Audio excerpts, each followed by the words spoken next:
Чо там қалайсыңдар? Сендермен бүгін мен Мико Пис. Бүгінгі видеода біз Podcasty Ace деген адам кім, оның функциясы қандай, сол туралы айтатын боламыз. Айтпақшыдай, менің екінші арнама тіркелуді ұмытпаңдар. Екінші арнам комментарияда бекітіліп тұрады. Ендеше не қарап тұрмыз? Кеттік. Эйсқа ең жақын адамдардың бірі әлбетте Мугивара Луфи. Эйс пен Луфи қандас туыстар болмаса да, Эйс сыртқы түрі бойынша Луфиге өте ұқсас.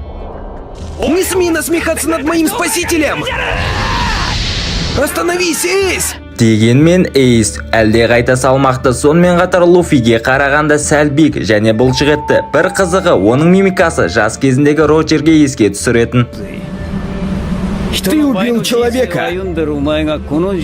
Должен понимать, что к чему.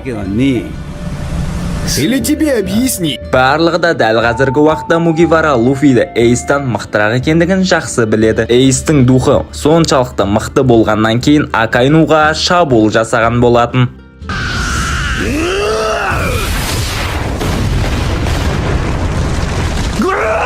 Эйс сіздерге қаншалықты ұнайды, не болмаса ұнамайды, сол туралы комментарийға жаза кетіңіздер. Әрбір пікір мен үшін маңызды. Енді Эйстің функциясына қарай келетін болсақ, Мера Номи бір-біріне жалғанған жалынға ұқсайтын көптеген бөліктерден тұратын, сонымен қатар үстің жағында бұраланған сабағы бар дөңгеленген шайтан жемісі. Ол орташа өлшемді және де адамның қолына оңай сыйып кетеді. Жемістің негізгі күші басқа логия жемістері сияқты сәйкес табиғи элемент басқару мүмкіндігі. Бұл жағдайда пайдаланушы өртті жасай және басқара алады, сонымен қатар оған толығымен айнала алады. Осыны пайдалана отырып, ол отқа негізделген шабуылдар жасай алады, сонымен қатар жылу негізіндегі шабуылдардың көпшілігіне жоғары қарсыласқа ие болады. Жалынды пайдаланушының физикалық шабуылының кинетикалық күшін арттыру үшін де пайдалануға болады. Жеміс пайдаланушысы қалыпты шабуылдарды болдырмау мүмкіндігіне ие болады. Жемістерді қолданушы сонымен қатар отқа айналу арқылы қалыпты шабуылдардан аулақ болу мүмкіндігіне ие болады. Шабуылдардың өз денесінен өтуіне мүмкіндік береді.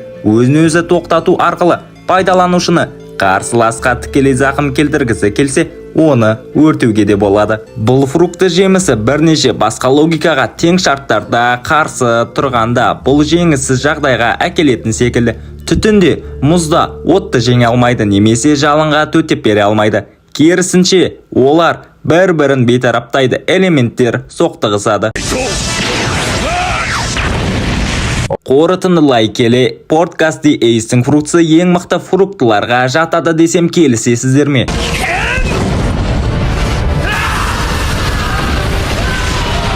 Я, дәл қазіргі уақытта Podcasty Ace жоқ, бірақ та оның функциясын ашатын адам бар, ол әлбетте Сабо.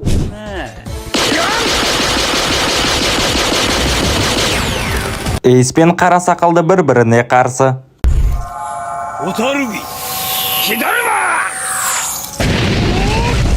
Эйс қара сақалдыға огненная копия арқылы шабуыл жасаған болатын.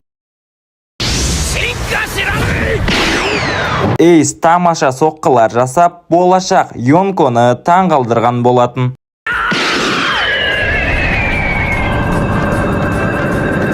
Ең басында Podcasty Ace пен қара сақалды тема талқылап тұрған кезінде бір-бірінің жау екендігін түсінеді де қарсыласып шайқаса кетеді.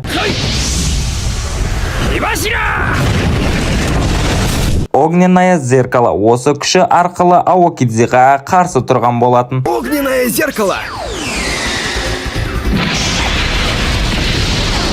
Және де Эйс қара сақалдымен ең соңғы күштері арқылы бір-біріне шабуыл жасаған болатын. Огненный император Podcasty Ace'тің ең соңғы соққыларының бірі болатын.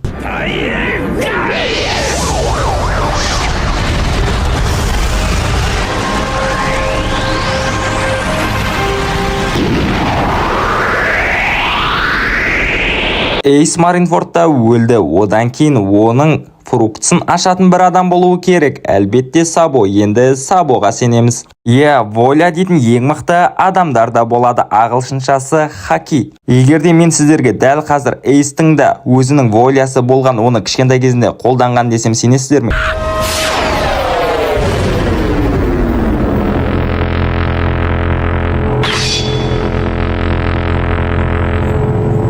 Сіздер Эйстің физикалық күшіне қандай баға бересіздер? Оннан өздеріңіз жаза кетсеңіздер болады. Ал мен оннан 8 деген баға берем.